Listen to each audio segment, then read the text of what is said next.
Cet atelier vise un objectif de partage d'expériences en matière donc de gestion foncière en nous basant sur les conventions foncières au niveau local.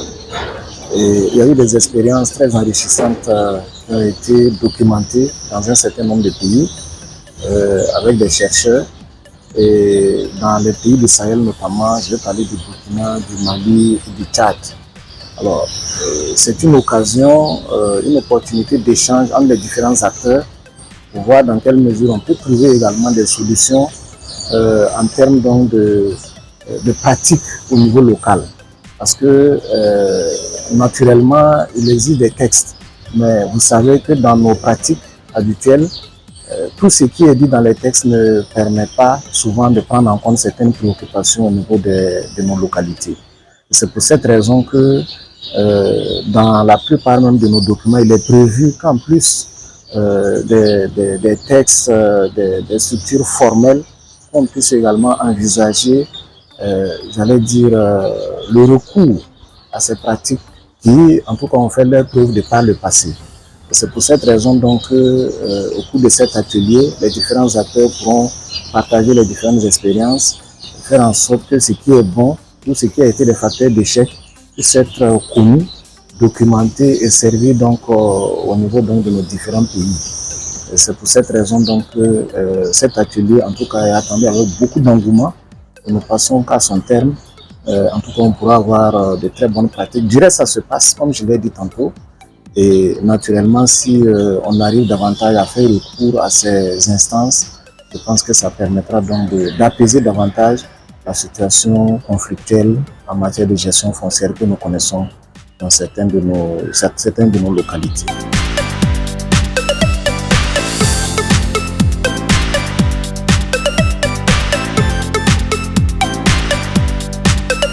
C'est vrai que les lois sur le foncier sont appliquées au Burkina, mais ce qu'on peut déplorer, c'est qu'il y a par exemple la loi sur le foncier rural qui n'a pas encore couvert totalement l'ensemble du territoire parce que l'ensemble des communes n'ont pas pu mettre en place les instances nécessaires pour assurer cette gestion rationnelle de leur territoire. Alors donc parce qu'ils n'ont pas pu mettre en place les services fonciers ruraux, ils n'ont pas pu mettre en place les CFV, les commissions foncières villageoises, ni les commissions de conciliation foncière villageoise. Donc, ce qui constitue déjà, j'avais dit, un handicap dans l'application de la loi.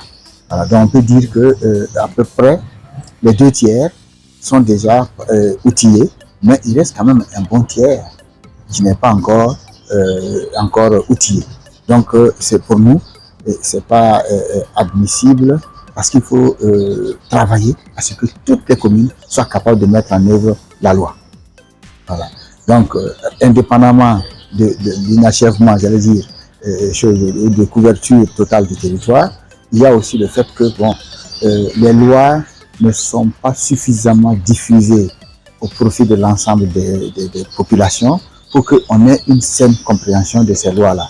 Donc, il n'y a que à la faveur de projets, les gens sont informés, les gens sont outillés, les gens sont formés et encadrés.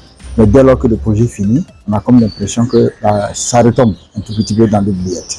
Vous avez vu que le gouvernement, dans un certain temps maintenant, depuis un certain temps, est en train de revisiter l'ensemble de ces textes-là, de lois et de décrets d'application, pour que effectivement ça reflète réellement nos besoins, nos attentes et préserve, c'est-à-dire la terre pour la production, la terre pour la sylviculture, mais la terre pour la conservation, mais aussi de la terre pour l'habitat.